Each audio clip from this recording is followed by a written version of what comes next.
حي على الفلاح. Now the ayah I was going to tell you about. Ya ayyuhalladhina amanu inna min azwajikum wa awladikum aduwwan lakum. Those of you who have faith, there's no doubt about it. From among your spouses and your children, there are enemies for you. What? Did I just say that? From among your spouses and your children, there are enemies for you, is the next ayah. Believers, listen up. This is in Medina. The Prophet ﷺ is in Medina. There are people that are sitting in the audience that have fought the enemy in Makkah. And they fought them in the battle of Badr. They fought them in the battle of Uhud. And now an ayah comes, they're sitting, and the Rasul ﷺ is reciting this ayah to them. And among your spouses and your children, there are enemies. They're the enemy? Are the enemies on the battlefield? They're the ones who are putting idols at the Kaaba. They're the ones who do shirk with Allah. They're the ones who tried to kill Allah's messenger. How can my wife and my children be my enemy? He didn't say all of them. He said among them are those that are enemies for you. So he didn't say all of you have families in which there's animosity, but some of you are harboring enemies. And azwaj actually can be used for husbands and wives. So it's a bad translation to say, oh, believers, your wives and children are enemies. Or some of your wives and children are enemies. No, some of your husbands are enemies too. And your children are enemies too. So how are they enemies? When you cross Allah's lines because you hate someone out of animosity, that's not acceptable. But when you disobey Allah and disobey the Messenger, or trust those that you love more than you trust Allah and you trust the Messenger, when you want to make your spouse and your children happy while you are okay with making Allah what? Unhappy. When you put them in a place that only belongs to Allah, when absolute obedience starts going to the spouse and the child, even at the expense of obedience to Allah, then even though you love them and they love you, and you hug them and they hug you, and you eat with them and they eat with you, even though you live your lives together, you're living under the same roof. You protect them, they protect you, they become enemies.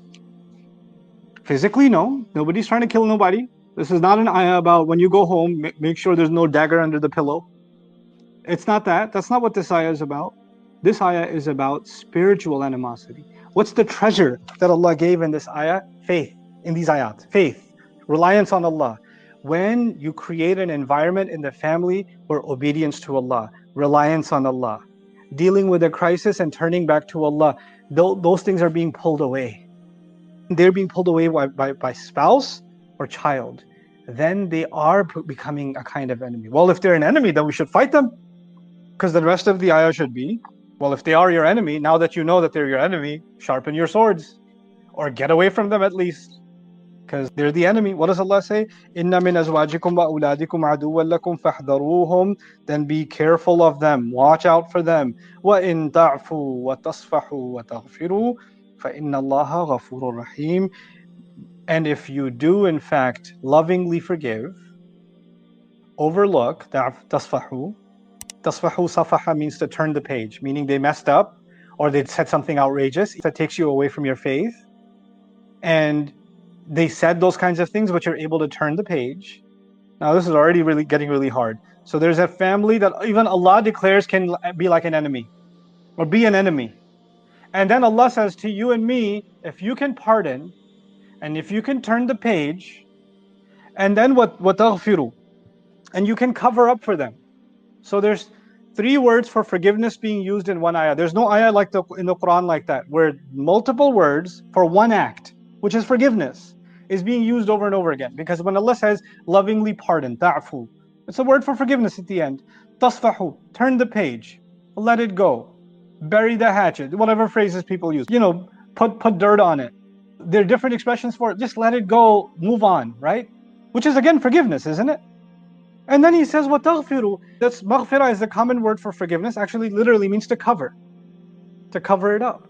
Turn the page, cover it up, as if there was nothing turned either. Now the whole thing, the imagery of turning the page means you can't see what's on the previous page. Which means the kind of forgiveness where you don't bring it up. Remember in 1997 when I forgave you? You already turned the page.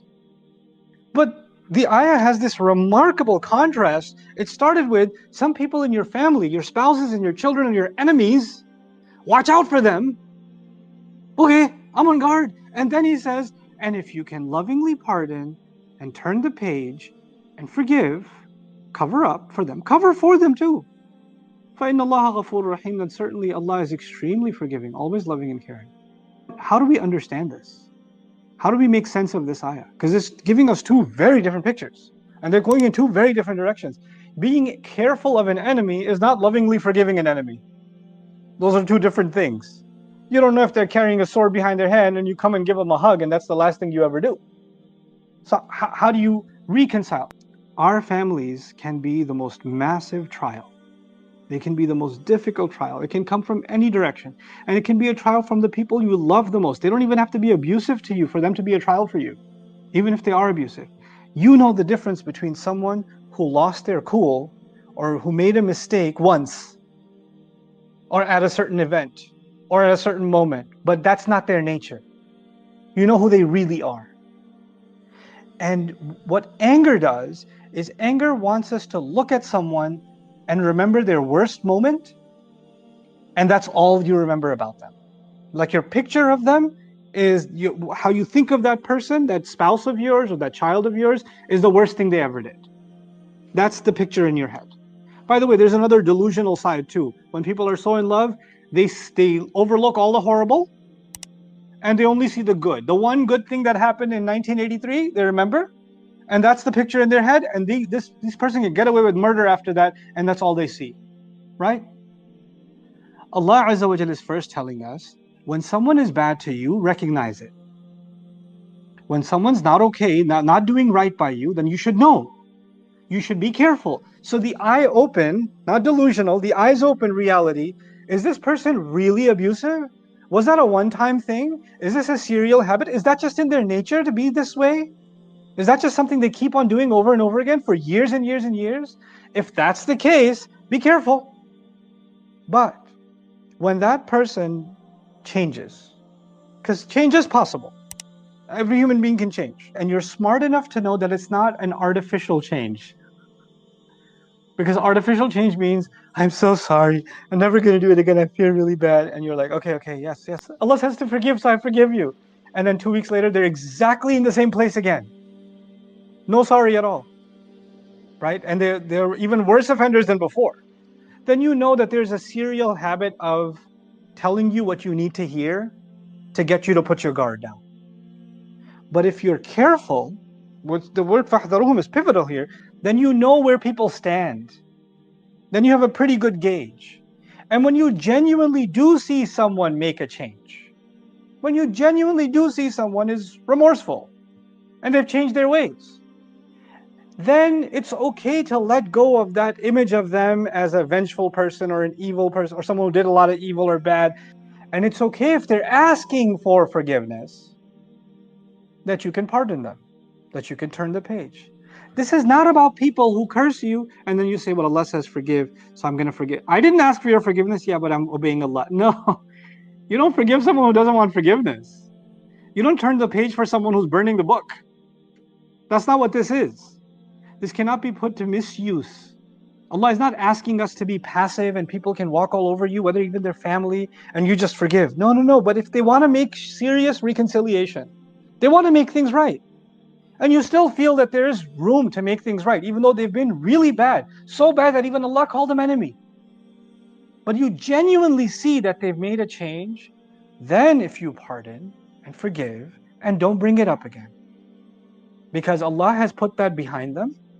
Allah says, فَإِنَّ اللَّهَ غَفُورٌ رَحِيمٌ, then certainly Allah is forgiving. If Allah can forgive that, and if Allah can forgive sincere tawbah, then maybe I can make room in it too. And then he said, if you forgive in 3 different ways, then Allah is forgiving too. You know what that means?